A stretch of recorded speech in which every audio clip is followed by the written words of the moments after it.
முதல் தந்திரத்தினுடைய கல்லாமை என்ற அதிகாரத்தின் கடைசி பாடல்ல நிற்கிறோம். கற்றல் எந்த அளவுக்கு பயன் தருவதாயிருந்தாலும் கற்றலினால் நாம் பெறுதற்குரிய உணர்வுகள் தான் இறைவனை அறிய இயலும். அதை இறுதியாக வைத்து பேசுகிறார். ஆதிப்பிரான் அமரர்க்கும் பரஞ்சுடர் சோதி அடியார் தொடரும் பெரும் தெய்வம். இறைவனுக்கு இவர் கொடுத்த 4 அடைமொழிகள் தனித்தனியா பார்ப்போம். ஓதி உணர வல்லோம் என்பார் உள் நின்ற ஜோதி நடந்தும் தொடர்பு அறியாரே. அது நடத்தும் தொடர்பு அறியாரே. ஆதிப்பிரான் அவன்தான் எல்லாவற்றினுக்கும் முதலானவனாய் இருப்பவன்.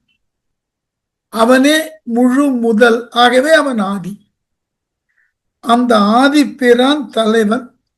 தொழில் காரணமாக ஏனைய பிற தெய்வங்களுக்கு இவன் வாய்ப்பளித்து அதன் மூலமாக உலக நிகழ்வுகளை நடத்துவதற்கு பணிக்கின்றான். அதனால எல்லாவிதமான தெய்வங்களுக்கும் காரண காரியங்களினால் நாம் உருவாக்கி இருக்கக்கூடிய அனைத்து தெய்வங்களுக்கும் மேலானவனாக இருக்கிறதுனால ஆதி. அதாவது சில நேரங்கள்ல வழிபடு தெய்வம்னு ஒன்று வைத்திருப்போம், இயல்புடைய தெய்வம்னு ஒன்று வைத்திருப்போம். நாம் ஏற்றுக்கொண்ட இயல்புகளுக்காக உரிய தெய்வம். இப்ப கல்வினா கலைமகள்னு சொல்றோம், செல்வம்னா திருமகள்னு சொல்றோம். இவைகள் எல்லாம் ஏற்புடைய தெய்வங்கள். அந்தந்த தொழிலுக்கு அந்தந்த தகுதிக்கு ஏற்பன செய்தற்கு உரியன. ஆனால் இவைகளுக்கு மேலாக இருக்கக்கூடிய இறை இருக்கு இல்லையா, அதுக்கு பேர் ஆதின்னு பேர். ஆகவே இந்த ஆதிப்பிரான் அமரர்க்கும் பரஞ்சுடர், தேவர்களாக இருக்கக்கூடிய வானோர்களுக்கும் ஒளி வடிவிலே காட்சியளிப்பவர். பரஞ்சுடர். பரம்னா மேலானன்னு பொருள், சுடர்னா ஒளி.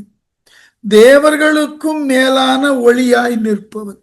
ஏனென்றால் தேவர்களால் கூட இவன் இத்தகையவன் என்று தெளிவாக தெரிந்து கொள்ள முடியாத அளவினுக்கு அவர்களையும் கடந்து நிற்பவன்.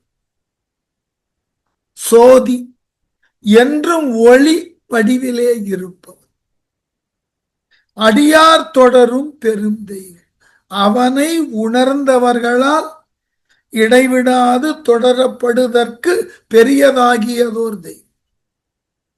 ஆகவே இந்த 4 நிலையும் இறைவனுக்கு உண்டு. ஆகவே அவன் முதலானவன், தேவர்களும் அறியாத ஒளி வடிவானவன், உலகிலே ஒளியாக என்றென்றும் இருப்பவன், அவனை ஏற்றுக்கொண்ட அடியார்களினால் இடைவிடாது வழிபடுவதற்கு உரியவன். இப்படிப்பட்ட இறைவனை ஓதி உணர வல்லோம் என்பர். இப்படிப்பட்ட ஆற்றல் உடைய இறைவனை, அவனது பெருமைகளை எல்லாம் நாங்கள் கற்று அதன் வாயிலாக அவனை உணருவோம். இறை நம்பிக்கை என்பது கற்றலினால் உருவாகக்கூடிய ஒன்று அல்ல. கற்றல் என்பது இறை நம்பிக்கையை உணருவதற்கு உண்டான பாதையை தான் வகுக்கும். அந்த பாதையில பயணப்பட்டு அதனை உணரக்கூடியது அந்த உணரும் திறன் நாம் பெற்றிருக்க வேண்டும். கற்றதினாலேயே இறைவனை தெரிந்து கொண்டு விடலாம்னா முடியாது. கற்றல் என்பது நீங்கள் உணருவதற்கு உண்டான ஒரு வாய்ப்பை கொடுக்கும். பக்குவமாக பல உணவுகளை சமைக்கிறோம். சமைப்பதினாலேயே அந்த உணவினது சுவை நமக்கு தெரிஞ்சிருமா? சமைத்ததன் பின் அதை வாயில் இட்டு சுவைக்கின்ற பொழுதுதான் அந்த உணவோட சுவை நமக்கு புரியும். அதுபோல அந்த உணவினை பக்குவமாக செய்தல் என்பது ஓதுதல், அறிதல். அதை சுவைத்தாலன்றி அந்த சமைத்த உணவினது சுவை நமக்கு புரியாது. ஆகவே ஓதி உணரவல்லோம். நாங்கள் கற்பதினாலேயே இறைவனை உணர்ந்து விடுவோம்னு யாரேனும் சொன்னால் உள்ளென்ற சோதி நடத்தும் தொடர்பு அறியாரே. அவரவர் உள்ளத்துல ஒளிவடிவாய் இருந்து கொண்டு அவர்களை இயக்கக்கூடிய ஆற்றல் அவனுள் இருக்கிறது, அவன்தான் இறைவன் என்று அறியாத நிலையில புறநிலையில் எத்துணை நூல்களை கற்றாலும் இறைவனை உங்களால் உணர முடியாது. வள்ளுவர் வேடிக்கையா சொல்லுவர், ஓதி உணர்ந்தும் பிறருக்கு தான் அடங்கா பேதையாரில் பேதையாரில்.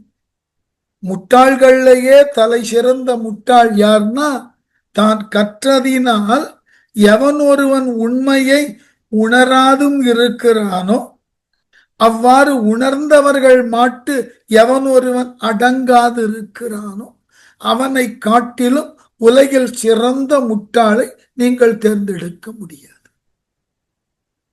ஆகவே கற்றல் என்பது நீங்கள் உணர்வதற்கு உண்டான பாதையை வகுத்து கொடுக்கும்.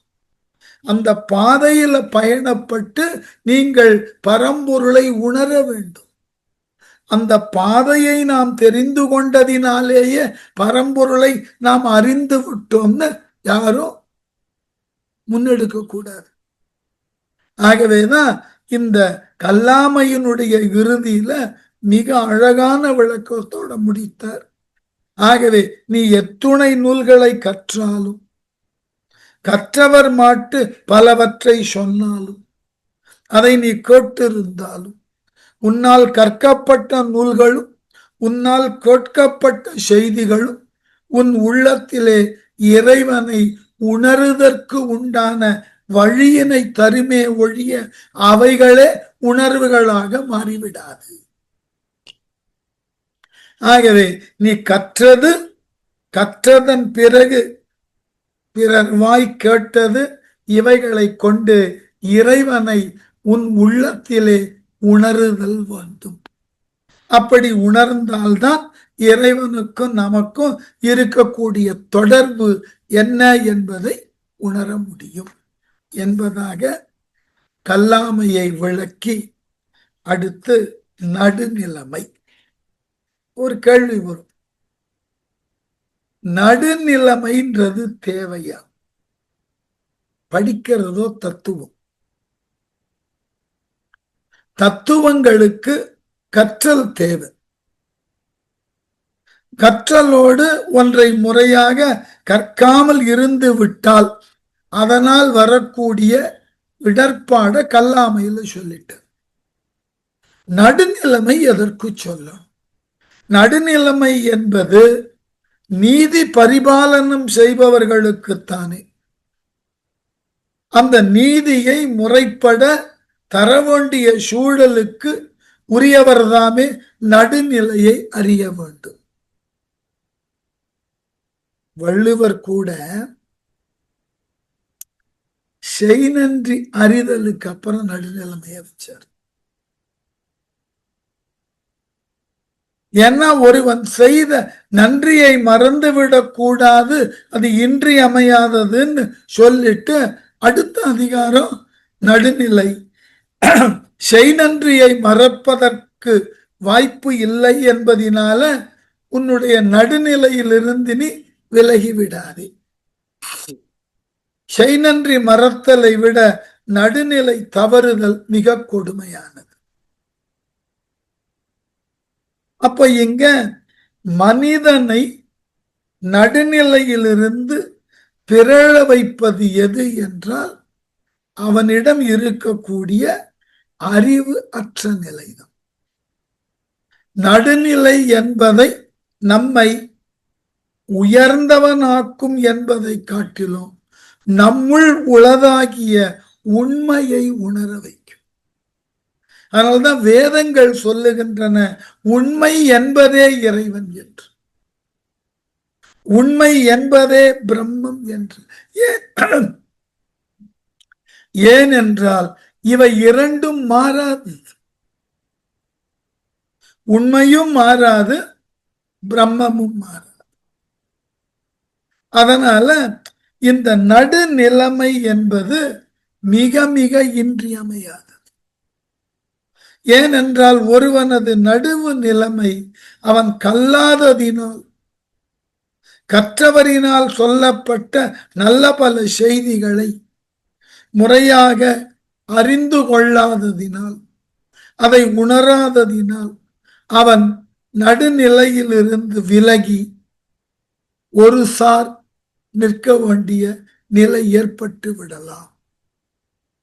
நடுவு நிலை என்பது யாரையும் சாராது இருத்தல், உண்மையினை மட்டும் சார்ந்து இருத்தல், இம்பார்ஷியல் சொல்றோம் இல்லையா. யார் ஒருவர் மட்டும் வேறுபாடு காட்டாது அவர் மாட்டு உளதாகிய உண்மைத்தன்மைக்கு ஒரு துணையாய் நிற்று. இது ரொம்ப முக்கியம், பக்தியில ரொம்ப முக்கியம். தத்துவத்தை அறிவதில் இது மிக மிக அமையாதது. ஏன்? பலவேறு தத்துவங்கள் இந்த உலகில் இருக்கின்றன. உலகியலுக்கு உரியதாகிய செயல்பாடு, அதனை வகுத்தளிக்கக்கூடிய அறநூல்கள், அதற்கு மேலாக அவைகளை எடுத்து விளக்கக்கூடிய ஞானியர், அவர்களை இயக்கக்கூடிய இறை. அப்ப இவர்களை பற்றின பல்வேறு விவாதங்கள் வந்த வண்ணம் இருக்கும். அந்த விவாதங்கள்ல எது சரியானது, எது முறையானது, எது நடுநிலையோடு இருக்கிறது என்பதை தெரிந்து அதை நாம் பின்பற்ற வேண்டும். இன்னைக்கு நிறைய பார்க்கிறோம். நான் மீண்டும் பழைய விவாதத்திற்குத்தான் செல்ல, பல்வேறு துறவியர்களை பார்க்கிறோம், பல்வேறு துறவு நிறுவனங்களை பார்க்கிறோம். அவர்கள் சொல்லுகிறார்கள், என்னிடம் வாருங்கள், எங்களால் கற்றுத்தரக்கூடிய யோக முறை, முத்திரை முறை, இவைகளினால் நீங்கள் இறைவனை காணலாம், இறைவனது நிலையை உணரலாம், அந்த பரவசத்தினுக்கு உங்களை உட்படுத்தி கொள்ளலாம் என்றெல்லாம் பல வேறு விதமான விளம்பரங்கள், பலவேறு விதமான அறிவிப்புகள். இப்ப இவைகளை எல்லாம் நாம பார்க்கின்ற பொழுது இதில் எது சரி? நடுநிலைமையோடு நாம செயல்பட வேண்டும். அப்போ இந்த நடுநிலைமை எதற்கு தேவைன்னா, இப்ப நாம வாழக்கூடிய உலகத்திலேயே எல்லா விதமான துறைகளுக்கும் மாற்று வழிகள் இருக்கு. நம்முடைய கவனத்தை ஒருமுகமாக செலுத்த இயலாத அளவில் பல்வேறு விதமான சிதறல்களுக்கு வாய்ப்புகள் இருக்கு. அதாவது டைவர்ஷன் நிறைய இருக்கு. இப்ப இதுல எது சரி? இன்றைக்கு நீங்க வீதியில இறங்கினால் பல துறவியர்களின் அழைப்பு இருக்கு. அதாவது ஒரே மதத்தினுள் இருக்கக்கூடிய பல துறவியர்களின் அழைப்பு. எது சரி, எது முறை, எது நமக்கு தேவை தெரியாது. இன்று வரைக்கும் தெரியாது. நமக்கு முன்னோர்கள் நாம் இந்த விதமான அமைப்பினுக்கு உட்பட்டவர்கள், ஆகவே அதை முன்னோர்கள் சொல்லி சென்றிருக்கிறார்கள், அதை அப்படியே அடிவற்றி பின்பற்றுகிறோம். ஒரு மேற்கோள் சொல்றேன். எங்கள் உறவினை சார்ந்த ஒரு நபருக்கு திருமணம் செய்வதாக முடிவு செய்து பெண் பார்க்கும் படலத்துக்கு உட்பட்டோம். அதுல ஒரு குடும்பத்தில் பெண் இருப்பதாக தெரிந்து அந்த பெண்ணினுடைய ஜாதகம், எங்கள் குடும்பத்தை சார்ந்த பையனின் ஜாதகம், இதையெல்லாம் பார்த்து பொருத்தம் இருப்பதாக தெரிந்து அந்த பெண் வீட்டினுக்கு சொல்லி நாங்கள் வந்து பார்ப்பதாக இருக்கிறோம். சரி, அவர்களும் வர சொன்னார்கள். போனோம், பார்த்தோம், எல்லாம் சரி, பெண்ணும் நன்றாக இருந்தது.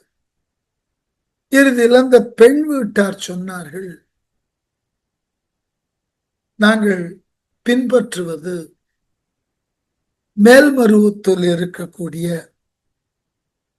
அந்த அடியவரின் பெயரை சொல்லி அவரினுடைய வழியில்தான் நாங்கள் எது செய்வதாக இருந்தாலும் செய்வோம்.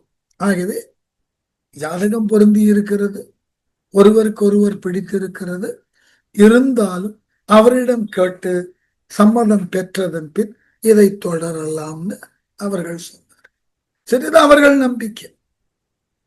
சரி என்று நாங்கள் வெளியே வந்த உடனே அந்த பெண், எங்கள் உறவினை சார்ந்த அந்த பையன் இருக்கிறானே, அவனுக்கு அவனுடைய தாயாரின் சகோதரி பெரியம்மா வெளியே வந்த உடனே நமக்கு இந்த வீடு தேவையில்லை ஏன்னு கேட்டேன் நான். உடனே அவர்கள் சொன்னார்கள், நாம் எல்லாம் அந்தணர்கள், நாம ஏதாகிலும் ஒரு நிகழ்வை பற்றி செயல்பட வேண்டும்னாக்க உடனே நமக்கு வழிகாட்டுதற்கு உரியதாகிய மடாதிபதிகள் இருக்கக்கூடிய இடம் சங்கர மடம். அவர் வழிதான் நாம பின்பற்றுகிறோம். அவரை முன்னிறுத்தி தான் நம்முடைய வீடுகளில் இருக்கக்கூடிய நல்ல நிகழ்வுகளுக்கு நாள் குறிப்பிடுகிறோம். இது எது சம்பந்தம் இல்லாத வேறு ஒருவர் அவர்கள் மனத்தடையாக இருந்தது எது தெரியுமா? அந்த மேல்மருவத்தூர்ல இருக்கக்கூடிய இறையடியார் அந்தண மதத்தை, அந்தண சமயத்தை சாராதவர், அவ்வளவுதான். இப்ப அது சரியா தவறா இருக்கலாம், எனக்கு கவலை கிடையாது. ஆனா நாம் என்ன எதிர்பார்க்கிறோம்? நாம் ஏற்றுக்கொள்ளக்கூடிய, நமக்கு வழிகாட்டக்கூடிய அந்த மதம் சார்ந்த, இறை சார்ந்த மேலாளர்கள் கூட நாம் பின்பற்றக்கூடிய நம்முடைய சமய மத சாதிய வழக்கினுக்கு உட்பட்டவர்களாக இருந்தால்தான் ஏற்றுக்கொள்ளும், இல்லையா? இப்போ இதுல எது உண்மை, எது பொய்? இதனை எவ்வாறு நடுநிலையோடு அணுகுவது? ஏனென்றால் சடங்கியல் சார்ந்த செயல்பாடுகளும் சமயம் சார்ந்த செயல்பாடுகளும் இன்று நடுநிலைக்கு உட்பட்டாக வேண்டியிருக்கிறது. இவைகளில் எது சரி தெரியல. சில நேரங்கள்ல இந்த மடங்களின் கண் உள்ள தலைவர்களால் காட்டப்படக்கூடிய வழிமுறைகளுக்கு அப்பாற்பட்டு நாம் வழிபடக்கூடிய இறைவனோ இருந்தால் போதும், இடையே யார் ஒருவரும் தேவையில்லை என்கின்ற மனோநிலைக்கு தள்ளப்படுகிறோம். என்ன காரணம்? இன்றைக்கு அத்துணை மடாலயங்கள் இருக்கின்றன, அத்துணை மடாலயங்கள். உங்களை ஏதாயிலும் ஒரு விதத்தில் ஈர்த்து அந்த மடத்தினோடு உங்களை தொடர்பு படுத்தி அந்த மடத்தின் வாயிலாக உங்களினுக்கு உரியதாகிய அருளையோ அல்லது திறனையோ வளர்க்கிறேன் என்று சொல்லி அனைவரும் தங்களை வளர்த்து கொண்டிருக்கிறார். அதுதான் வரும்.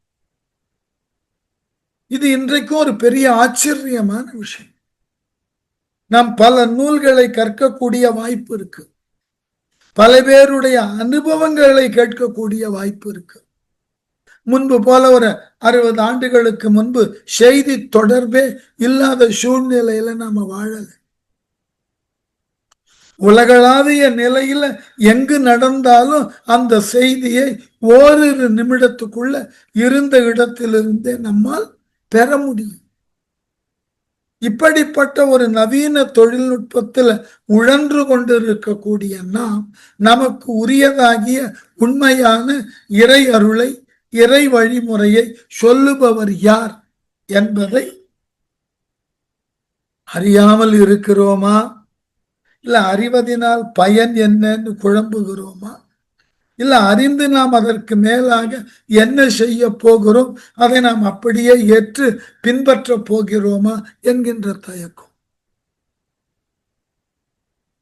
அதுக்குதான் பின்னாடி திருமந்திரமே சொல்லியது, இந்த குழப்பம் எல்லா காலத்திலும் உண்டு. அதனால நீ என்ன செய்யலாம், இயன்ற வரைக்கும் ஒவ்வொரு நாள் பொழுதும் ஒரு பசுவினுக்கு ஒரு கைப்பிடி தழையிடு. முடியலையா? உன் இல்லம் நாடி வரக்கூடியவனுக்கு, யாரேனும் ஒருவனுக்கு ஒரு பிடி சோறிடு. முடியலையா? நீ யாரை இறைவனாக ஏற்றுக்கொண்டிருக்கிறாய், அந்த இறைவனுக்கு ஒரு கைப்பிடி பச்சிலை இடு, போதும். இந்த நிலைக்கு நீ உன்னை உட்படுத்தி கொண்டால் போதும்.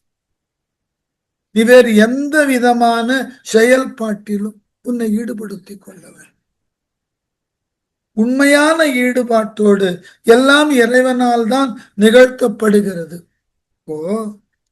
இப்ப இறைவன் ஒருவர் உண்டா? அப்போ இது ஒரு இடைஞ்சலான இக்கட்டான கேள்வி. இதற்கு நான் வேறு ஒரு அடியவர் வாழ்க்கையிலிருந்து மேற்கோள் தர முடியும். ஒரு 100 ஆண்டுகளுக்கு முன்பு கல்கத்தால ஒரு அடியவர் தன் முன்னே சில பக்தர்களை வைத்துக்கொண்டு கண்ணை மூடிய நிலையில ஏதோ சொல்லிக் கொண்டார். அப்பொழுது அங்கு வந்த ஒருவர் இந்த அடியவரை பார்த்து, நீங்கள் என்ன செய்கிறீர்கள்? நான் காளி என்கின்ற கடவுளோடு பேசிக்கொண்டிருக்கிறேன். உடனே வந்தவர் கேட்டார், நீர் பேசிக்கொண்டிருப்பது உண்மையானால் நானும் பேச வேண்டும் காளியோடு, அதற்கு நான் என்ன செய்ய வேண்டும்? உடனே அந்த துறவி கேட்டாராம் வந்தவரை பார்த்து, நீங்கள் என்ன தொழிலில் இருக்கிறீர்கள்? நான் ஒரு மருத்துவர். உடனே அவர் சொன்னாராம் துறவி, உங்கள் கையை என் மீது வையுங்கள். மருத்துவரும் வைத்தார். சரி, நான் நீங்கள் உங்களுக்கு தேவையான அவகாசங்கள் 2 நிமிடமோ 5 நிமிடமோ எடுத்துக்கொள்ளுங்கள். எடுத்துக்கொண்டு இந்த இடத்தில் என்னை நீங்கள் ஒரு மருத்துவனாக மாற்றி காட்டுங்கள் அப்படின்னார். மருத்துவர் சிரிச்சார், இல்ல, அது எப்படி முடியும்? உன் மீது கைப்பட்ட உடனே உன்னை நான் எப்படி மருத்துவனாக்க முடியும்? அதற்கு முறையாக இன்னென்ன பாடங்கள் இத்துணை ஆண்டுகள் படிக்க வைக்கணும், படிக்கணும்.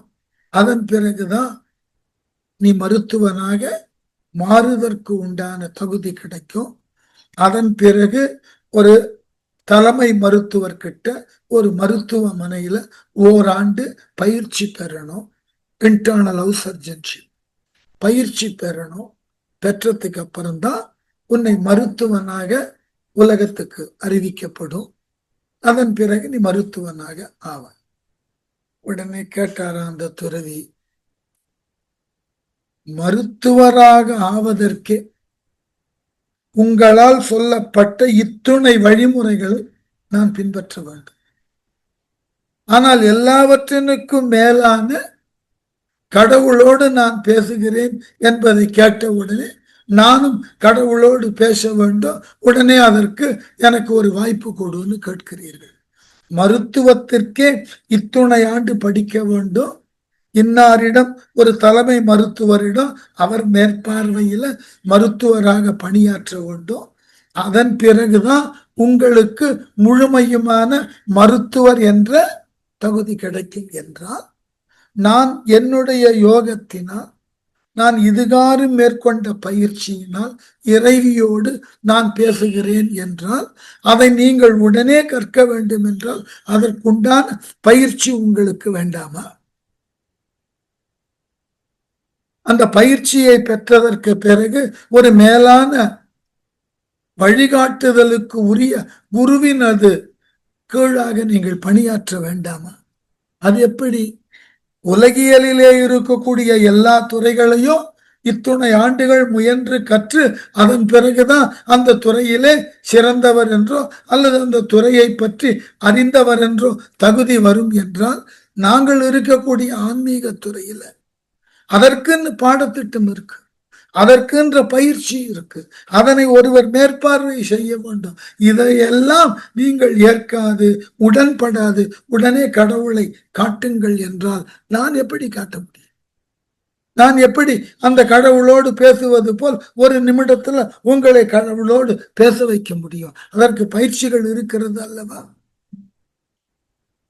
என்று சொன்னாராம் நடுநிலையும். இதுக்கு பேரு நடுநிலை. சொல்லி இருக்கலாம், கடவுளோடு பேசணும்னா உன்னால முடியாது போன்னு சொல்லியிருக்க.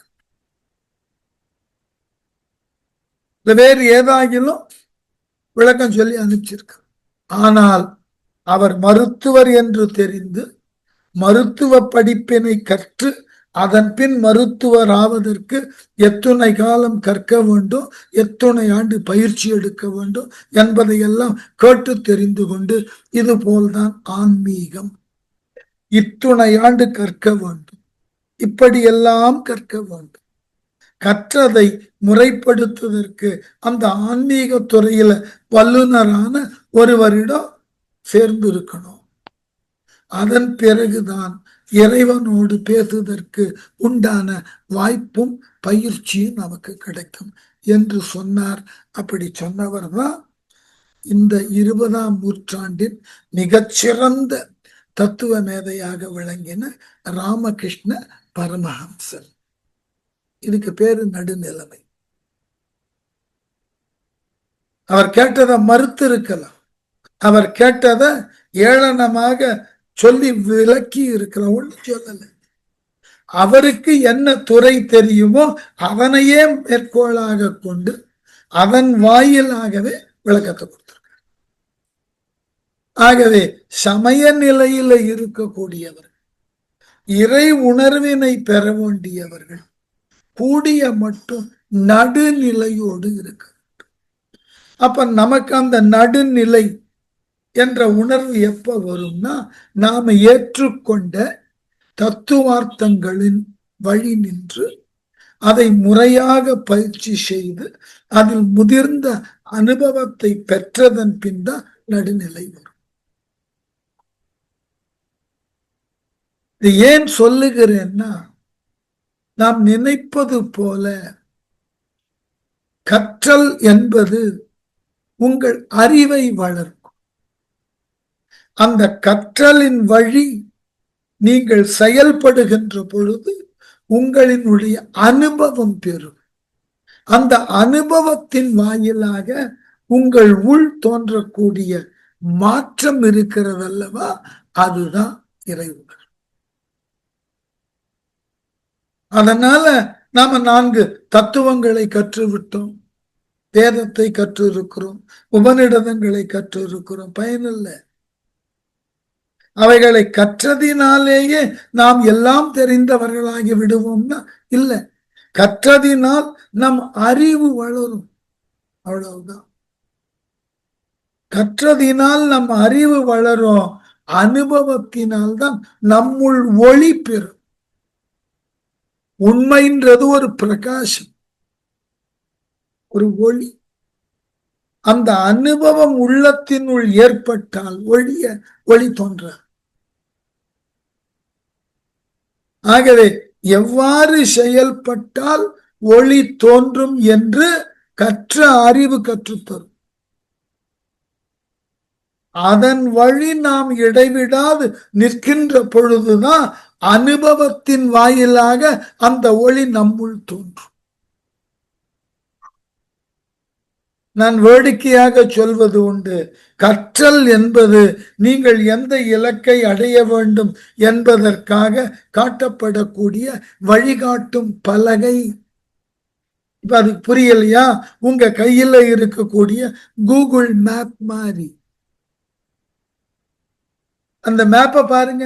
ஏதாகிலும் ஒரு இடத்திற்கு போக வேண்டும்னா அந்த இடத்தை அங்கு தட்டச்சு செய்த உடனே உலக வரைபடத்துல நீங்கள் எங்கு இருக்கிறீர்கள், நீங்கள் எங்கு செல்ல வேண்டும், இந்த பாதையை காட்டுகிறது.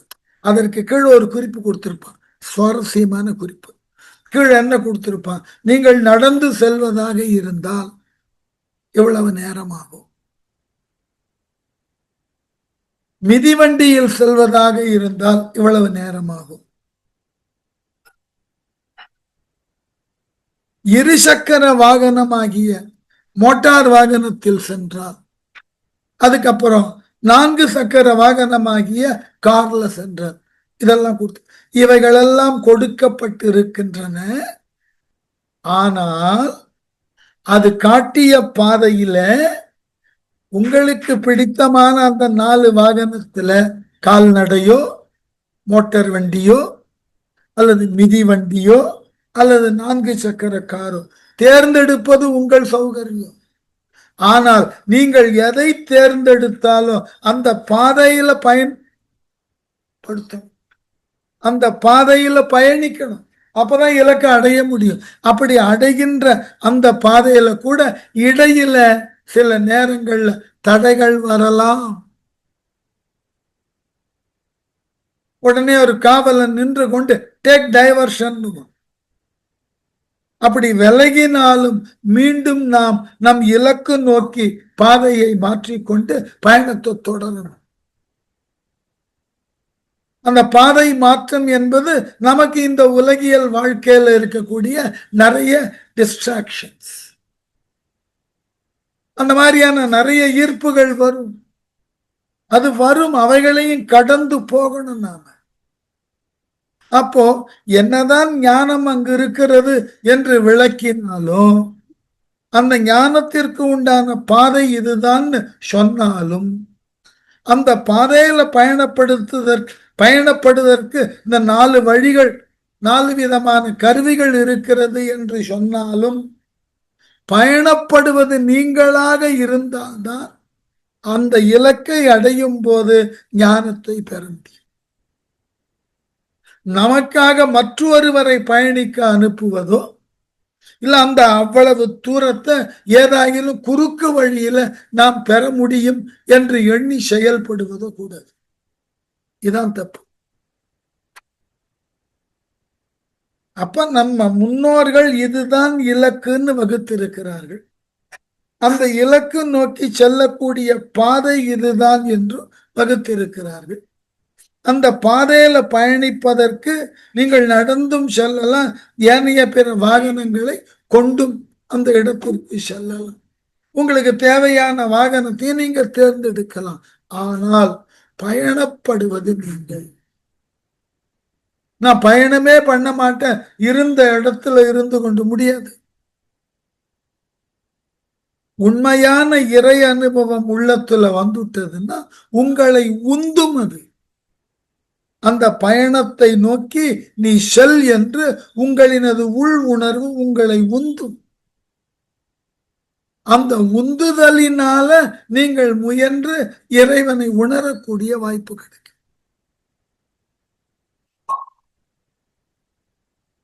ரொம்ப வேடிக்கையா நடைமுறையில ஒரு மேற்கோள் உங்களுக்கு தெரியும். 20ஆம் நூற்றாண்டுல இந்தியாவின் சிறந்த கணித மேதை ராமானுஜம். அவர் இங்க சென்னையில துறைமுக அலுவலகத்துல ஒரு எழுத்தராக பணியாற்ற. அப்பொழுது 2ஆம் உலக போர் தொடங்கின காலம். பல நாடுகள்ல பல பொருள்களுக்கு தட்டுப்பாடு. குறிப்பாக நாம் அந்த காலத்துல வெகு அளவில் இறக்குமதி செய்த பொருள்கள்ல ஒரு தலையாய பொருள் எதுன்னா பேப்பர், எழுதும் தாள். இப்ப நம்ம கிட்ட நம்முடைய தொழிற்சாலைகள் ஏதும் இல்லை. ஆங்கிலேயர்கள் கூட அப்போ இங்க ஒரு தாள்களுக்கு உண்டான தொழிற்சாலை, பேப்பர் இண்டஸ்ட்ரி தொடங்கல.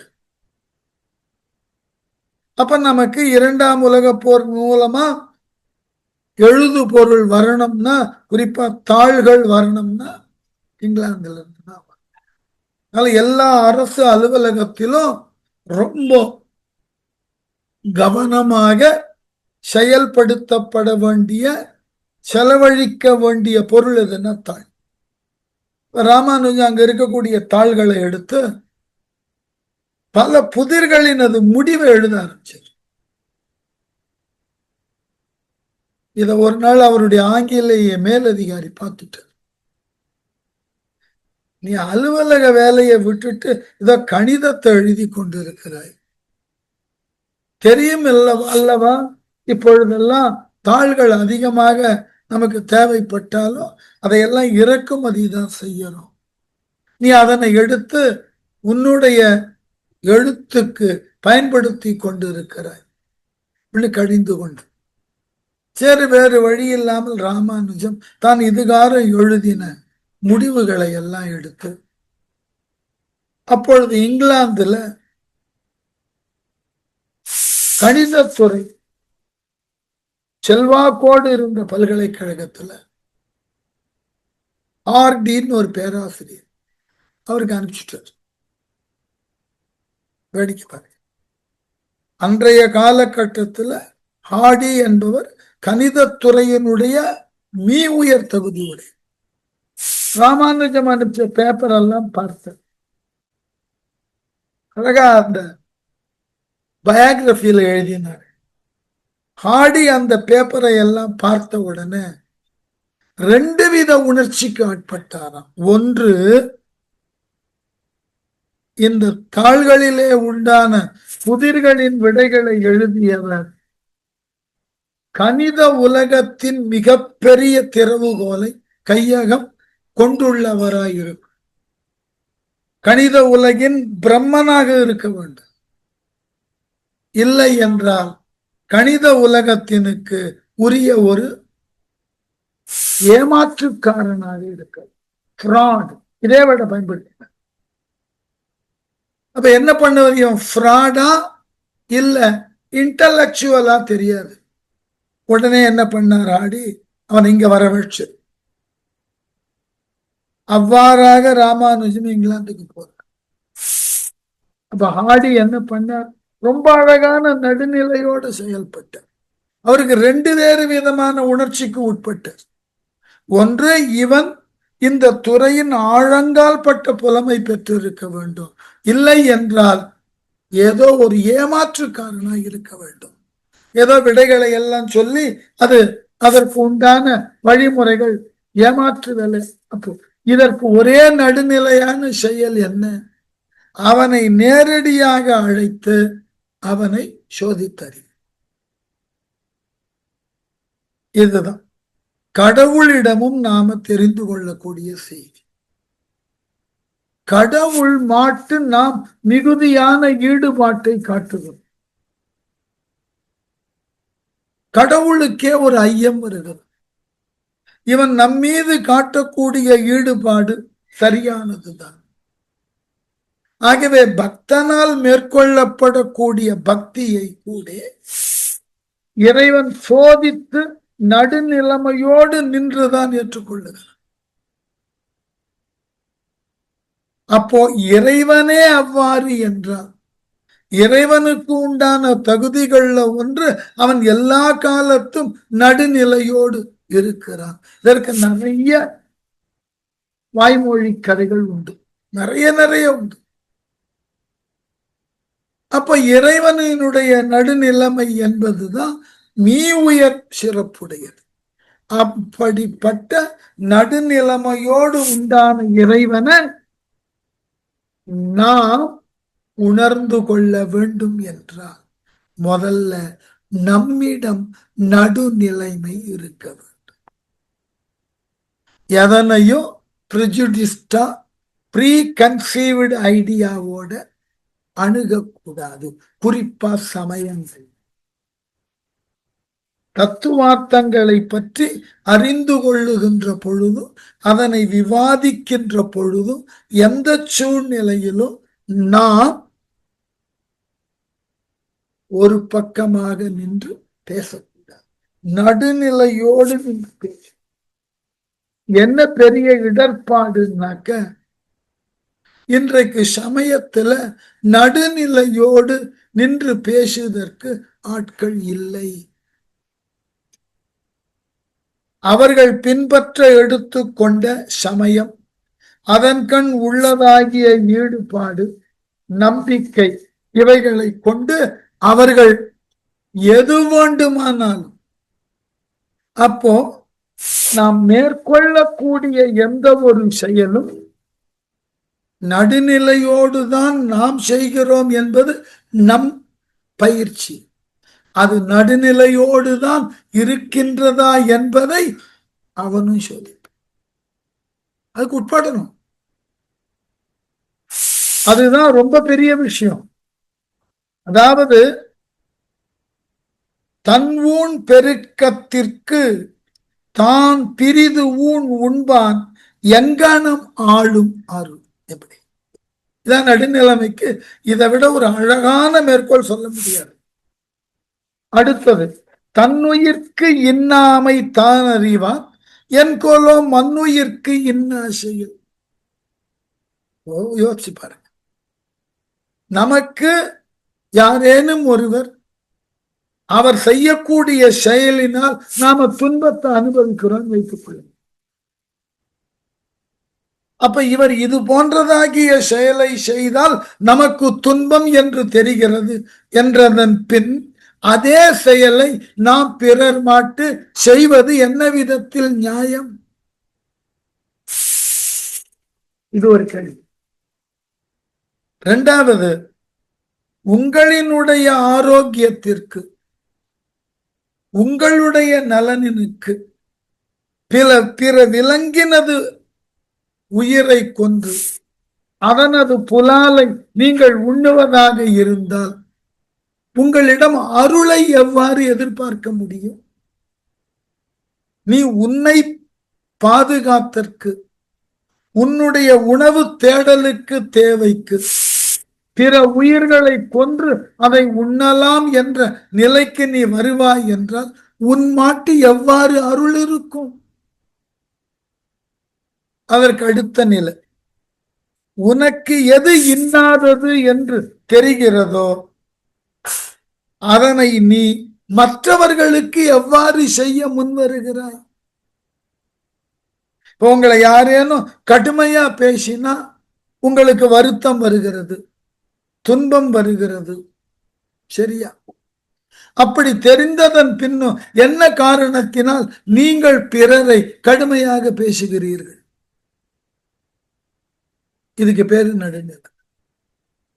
யாரேனும் ஒருவன் நமக்கு எது செய்தால் அது நமக்கு துன்பத்தை தருகிறதோ அதே போன்றதாகிய செயலை நீ பிறர் மாட்டி செய்யாதே.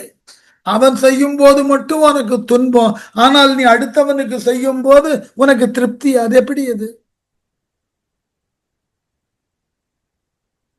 அருளாளர்களுக்குத்தான் நடுநிலையினது மீ உயர் தகுதி தெரியும்.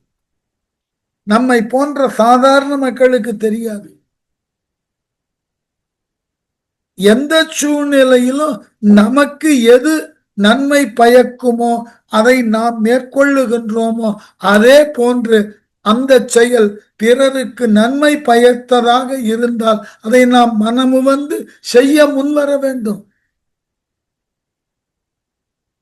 இல்லை என்றால் நாம் நடுநிலையிலிருந்து பிறழ்ந்தவர்களாகும். அதே போல யார் நமக்கு எதனை செய்தால் நமக்கு ஒவ்வாதோ அதே செயலை பிறருக்கு நாம் செய்யாது இருக்க முன்வர வேண்டும். இது ஒரு கடினமான வாழ்க்கை முறை அல்ல, ரொம்ப எளிமையான வாழ்க்கை முறை. நான் அதை வேடிக்கையாக சொல்வேன். மற்றவர்கள் உன்னிடம் எவ்வாறெல்லாம் நடந்து கொண்டால் நீ மகிழ்ச்சியாக இருப்பாயோ அதுபோல் நீ மற்றவர்கள் மட்டும் நடக்க கற்றுக்கொண்டு விடு, முடிஞ்சு போச்சு.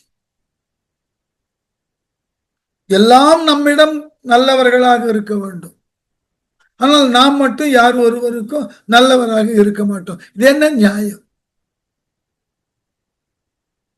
இதனால தான் இந்த அருளுக்கு தேவை நடுநிலைமை. உங்களுடைய உயிரை உங்கள் உடலை வளர்த்து கொள்ள பிற உயிர்களை கொல்லுவதோ பிற உயிர்களை நிந்திப்பதோ என்ன விதத்தில் சரி? வள்ளுவர் கேட்ட கேள்வி. என்ன விதத்தில் சரி? உங்களுக்கு இன்னாதது என்று தெரியக்கூடிய ஒன்று அது பிறரால் செய்யப்படக்கூடாதுன்னு எவ்வளவு ஜாக்கிரதை உணர்ச்சியோடு இருக்கிறீர்கள். அதே போல்தானே ஒவ்வொருவனும் இருப்பான். அவனுக்கு மட்டும் நீ எப்படி துன்பத்தை செய்ய தருவது? என்ன நியாயம் அது? எந்த விதத்தில் பொருத்தமாக இருக்கும்? ஆகவே நடுநிலைமை என்பது என்னவென்றால், யார் ஒருவன் நமக்கு ஒன்றை செய்கின்ற பொழுது நமக்கு அது ஒரு பெரிய இடர்பாடாகவோ இன்னலை தரக்கூடியதாகவோ இருந்தது என்றால் அதே போன்ற செயலை நீ அடுத்தவர்களுக்கு செய்யாதே. இந்த நடுநிலைமை என்பது அருளாளர்களுக்கு இருந்தே ஆக வேண்டிய ஒரு உயர் குணம். அதனால அந்த அதிகாரத்தை எடுத்தார் கையில்.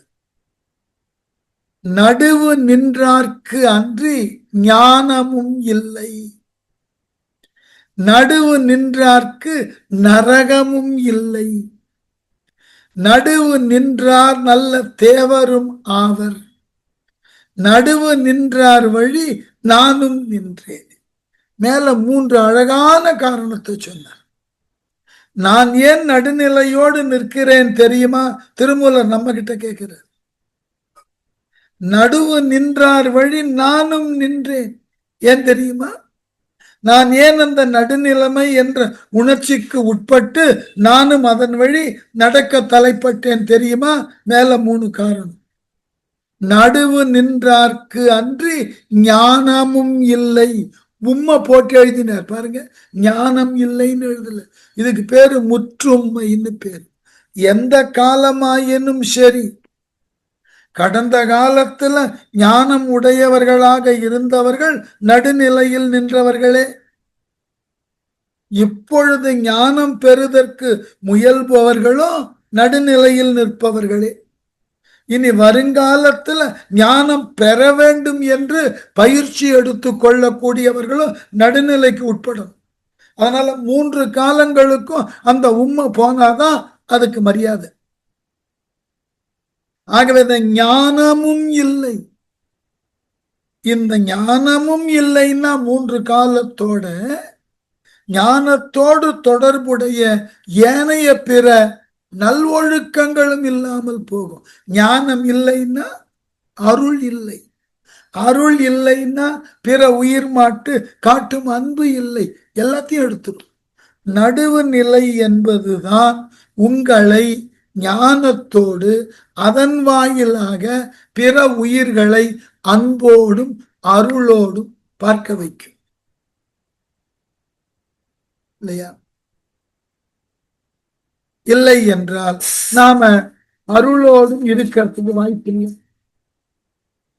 இருக்க முடியாது, அது நடவாது. நடுநிலை இருப்பதினால்தான் நாம் ஓரளவுக்காவது அருளோடு இருக்கும். அப்போ நடுவு நின்றார்க்கு அன்றி ஞானமும் இல்லை. நீங்கள் உண்மையான ஞானத்தோட இருக்க வேண்டும்னா நடுநிலை உணர்வு இருக்கும். நமக்கு ஆவது எவ்வாறோ அது பிறருக்கும் ஆவதுன்ற மனோநிலை இருக்கும். நமக்கு எதெல்லாம் நன்மை தருவதாக இருக்கிறதோ அதே போல் நாமும் பிறருக்கு நன்மை தருவதற்கு உரியனவற்றையெல்லாம் மேற்கொள்ள வேண்டும் என்ற சிந்தனை வரும். நாம் எதெல்லாம் நமக்கு துன்பம் தருவதாக அமைகிறது என்று எண்ணுகிறோமோ அதே போன்று பிறருக்கு அத்தகு துன்பம் தரும் செயல்களை தவிர்க்க வேண்டும். இதனை அறிந்து கொள்ளுதலுக்கு பேருங்க. திருக்குறள்ல ஒரு அழகான இடம் வரும். இடம் அறத்துப்பாலோ பொருட்பாலோ இல்லை, காமத்துப்பால். தலைவி தன் மனசு கிட்ட கேட்கிற மாதிரி கேட்பார். மனதே, நீ மிகவும் பொல்லாதவனாய் இருக்கிறாய். அவன் நெஞ்சு அவர்க்காவது கண்டும் என் நெஞ்சே நீ எனக்கு ஆகாதது என்னன்னு கேட்பான். நான் விரும்பின தலைவன் மனசுல என்னதான் அன்பு இருந்தாலும் நான் கஷ்டப்படுறேன்னு கவலைப்படாம இருக்கான். அதை தெரிந்து கொண்டும் என் மனதே நீ அவன் பக்கமே தான் போகிறாயே ஒழிய எனக்காக நீ இருக்க மாட்டாய. இதேதான் பேரின்பம். ஏன் காமத்துப்பால சொன்னேன்? இதனுடைய அடுத்த பகுதி பேரின்பம். இது எப்படின்னா, கடவுளை அறிதற்கு எது எல்லாம் வழி என்று பலவாறான நூல்களை கற்று நம்மை குழப்பிக் கொள்வதை காட்டிலும் ஒரே ஒரு எளிமையான வழி. உலக வாழ்க்கையில நாம் எதையெல்லாம் பெற்றால் மகிழ்ச்சியாக இருப்போமோ அதையெல்லாம் வாழுங்காலத்தில் நாம் அடுத்தவருக்கு கொடுத்து விடுவது. அப்ப இயல்பா நீ மகிழ்ச்சியாக இருப்ப, இறைவன் உன்னிடம் இருப்ப. ரொம்ப எளிமையான வழி, குழப்பமே வச்சுக்க. ஆகவேதான் நடுவு நின்றார்க்கு அன்றி எவன் ஒருவன் இதனை நன்கு புரிந்து கொண்டு நடுநிலையில நிற்கின்றானோ அவனுக்கு மட்டும்தான் ஞானம் வாய்க்கும். அது இல்லாதவனுக்கு ஞானம் வாய்க்காது. அடுத்து, நடுவு நின்றாருக்கு நரகமும் இல்லை. நீங்க பார்ஷியலா இருக்க ஒரு தலையாக நீங்கள் செயல்பட உங்களுக்கு நரகம் உறுதி. வாழுங்காலத்து ஒரு தலையாய் செயல்பட்டீர்கள் என்றால் பழியும் பாவமும். வாழ்ந்து முடிந்த பின் உங்கள் நடுநிலையற்ற செயலால் உங்களுக்கு நரகம் உறுதி. இது ரொம்ப தெளிவா தெரிஞ்சுக்கணும். வாழுங்காலத்து நடுநிலையோடு இல்லைன்னா தண்டனை கிடைச்சிடும். நாம அந்த தண்டனையிலிருந்து தப்பிக்கலாம். நமக்கு உண்டான சாதுரியமான சட்ட நுணுக்கங்களை விட்டு வெளியே வந்துடலாம். தப்பில்லை. எத்தனை பேர் வெளியே வந்திருக்கான்? ஆனால் அவன் வாழ்ந்து முடிந்ததன் பின் அவன் செய்த செயலுக்கு எல்லாம் விளக்கம் கூறிய இடம் ஒண்ணு மேல இருக்கு. அன்றைக்கு நம்முடைய சாதுரியம் நமக்கு துணை வராது. நம்மால் செய்யப்பட்ட செயல்களினது விளைவான பாவ புண்ணியங்கள் தான் மதிப்பீடு செய்யப்படும். இதை புரிஞ்சுக்கணும். ஆகவேதான் நடுநிலையோடு இருந்து விடுங்கள், நரகம் இல்லை. நடுநிலை பிறழ்ந்தீர்கள் என்றால் உறுதி நரகம். எந்த சூழ்நிலையிலும் நாம் பிறருக்கு ஆகாதனவற்றை செய்து நடுநிலையிலிருந்து விலகி செயல்பட்டோம்னு சொன்ன நரகம் உண்டு. அடுத்த வார்த்தை, இப்போ ரெண்டு இல்லைன்னு சொல்லிட்டார். நடுநிலைமையை நீங்கள் தவறவிட்டால் ஒன்று ஞானம் இல்லை, இரண்டு நரகம் இல்லை. நடுநிலையோடு நின்றார். நடுவு நிலை நின்றாருக்கு நின்றார் நல்ல தேவரும் ஆவர். எவன் ஒருவன் நடுநிலையோடு செயல்படுகிறானோ அவனுக்கு இன்ப துன்பம் இல்லாத நிலை கிடைக்கும். தேவ நிலைன்னா வேற ஒண்ணும் இல்லை. எந்த இன்பமும் உங்களை பாதிக்காது, எந்த துன்பமும் உங்களை பாதிக்காது. அதுக்கு பேரு தேவநிலைன்னு பேரு. எவ்வித உணர்வுகளினாலும் நீங்கள் பாதிக்கப்படாத ஒரு நிலையான மனத்தை ஸ்ததி பிரக்ஞனாய் நிற்பீர்கள். அதுக்கு பேரு தேவநிலைன்னு பேரு. அந்த ஒருபால் கோடாத மனது, ஆரவாரம் செய்யாத, அலைக்கழிப்பனுக்கு உட்படாத மனசு கிடைச்சிடும். அதுக்கு பேரு தேவநிலை. ஆகவே நடுவு நின்றார் வழி நான் இந்த மூன்றையும் தெரிந்து கொண்டதினால் நானும் எனக்கு முன்பு வாழ்ந்த ஞானியர்கள் நடுவு நின்று அவர்கள் ஞானம் பெற்றது போல், அவர்கள் நரகத்தை தவிர்த்தது போல், அவர்கள் தேவராய் வாழ்வது போல் பார்த்தேன். ஆகவே நானும் நடுநிலையின் கண் நின்றேன். நானும் அந்த நடுநிலையினுக்கு உட்பட்டு என்னை, என் வாழ்க்கையை அமைத்துக் கொள்வதற்கு முன் வந்தேன். இந்த பக்குவம் வரணும்.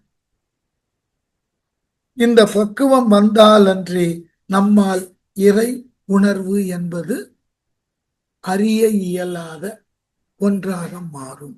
இதனை அழுத்தி சொன்ன இடம் இது. சரியா? இனி அடுத்த வகுப்பில் தொடரும்.